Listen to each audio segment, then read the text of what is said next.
আপনারা দেখছেন সেই হাইলাইটসের মুহূর্ত। ম্যাচের প্রথম থেকে দুই দল সারিবদ্ধ হয়ে আজকে কল্যাণী স্টেডিয়ামে মুখোমুখি হয়েছিল।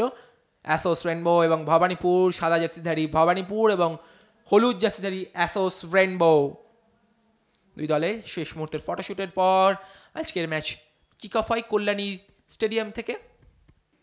আফটার দ্য হ্যাডেল রেফারি সন্দীপ দাসের বাঁশি বাধার ব্যস্ত দেখছেন সেই গোল, সেই মুহূর্ত যেখান থেকে কিন্তু ম্যাচে লিড এনে দেয় ভবানীপুরকে সান্থই। কিছুটা ডিফ্লেক্ট হয়ে কিন্তু বল জালে জড়িয়ে দেয় গোলরক্ষক অয়ন রয়ের, কিছু করারই ছিল না সেখান থেকে। এটা হলো সেই মুহূর্ত যেখান থেকে বিষ্ণু থেকে সৌভিক ঘোষালের চিপ মাথার উপর দিয়ে শঙ্কর রায়ের মাথার উপর দিয়ে গিয়ে জালে জড়িয়ে যায়। বিষ্ণুর সাথে হেডিং ক্লিয়ার করে ওখানে সুজিত সাধু, সেই বল চিপ করে কিন্তু ওখানে সৌভিক ঘোষাল।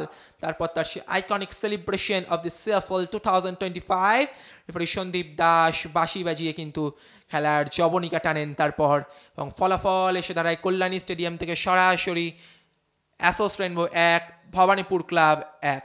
ধন্যবাদ।